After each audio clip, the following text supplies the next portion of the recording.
Kerusakan lingkungan hidup saat ini menjadi persoalan global. Perubahan iklim, pencemaran, banjir, dan kerusakan ekosistem menunjukkan adanya ketidakseimbangan hubungan manusia dengan alam.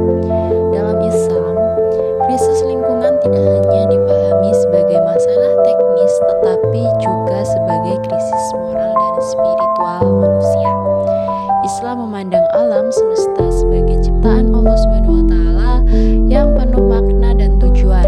Alam bukan sekedar sumber daya manusia, melainkan tanda kebesaran Allah atau ayat kauniyah. Karena itu, alam memiliki nilai sakral yang harus dihormati. Islam menegaskan bahwa alam adalah amanah yang dipercayakan kepada manusia. Merusak lingkungan berarti mengkhianati amanah tersebut dan bertentangan dengan tanggung jawab moral manusia sebagai makhluk ciptaan Allah.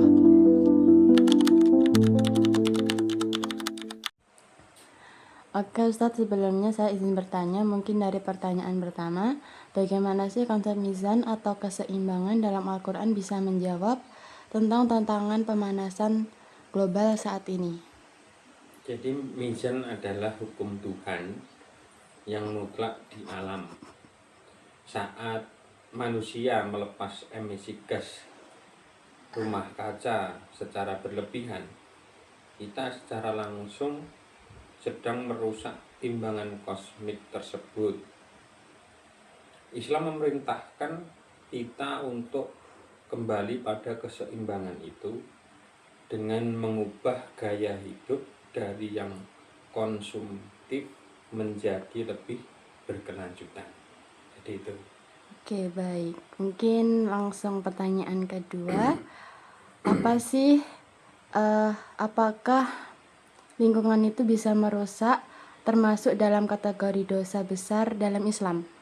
Jadi segala perbuatan yang membawa kerusakan luas atau fasad bagi makhluk hidup dan mengancam keberlangsungan hidup manusia secara sistematis dapat dikategorikan sebagai dosa besar. Ini karena pelaku telah melanggar amanah besar sebagai khalifah dan berbuat zalim kepada alam serta generasi mendatang. Oke. Sebelumnya kan ini Ustadz juga mengajar di TVA.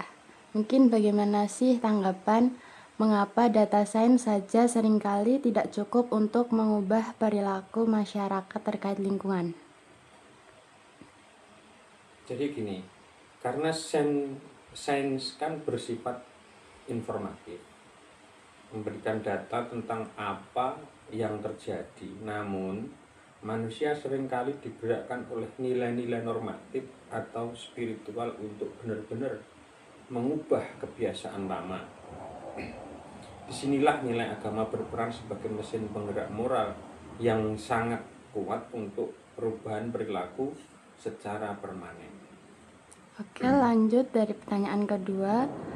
Apa titik temu terkuat antara ekologi modern dan etika Islam dalam hal pelestarian biodiversitas?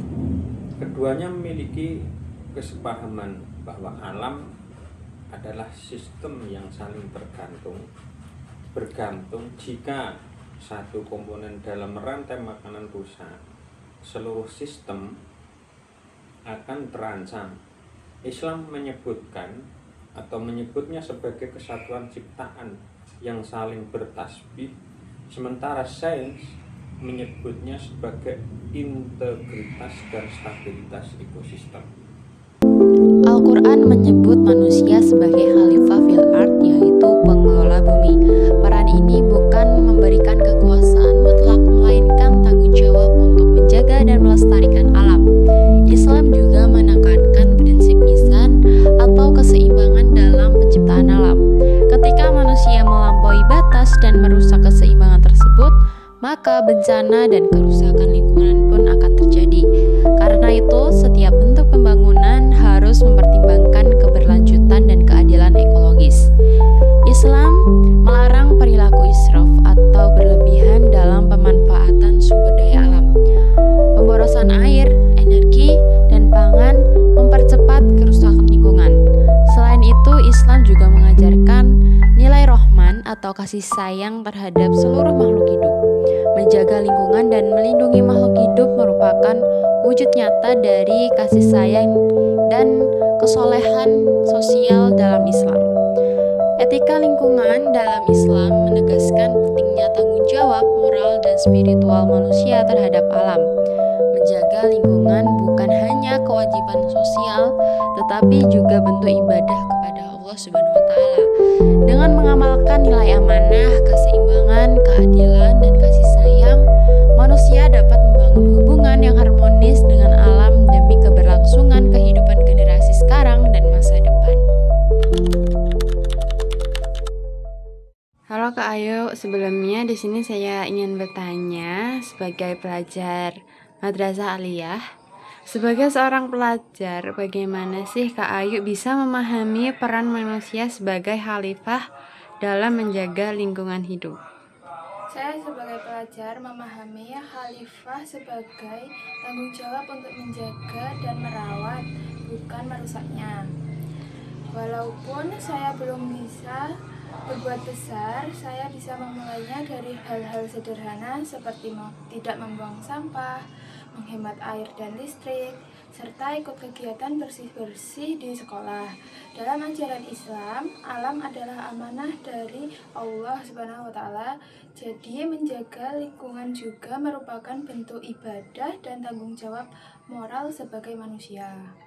Oke, selanjutnya menurut Kak Ayu sendiri bagaimana sih nilai seperti larangan israf atau bisa disebut berlebihan dapat diterapkan dalam kehidupan sehari-hari sebagai pelajar?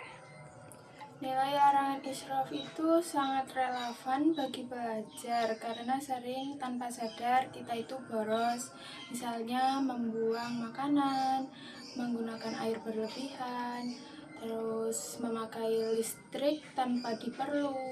Dengan menerapkan hidup sederhana dan tidak berlebihan, saya belajar untuk lebih peduli terhadap lingkungan.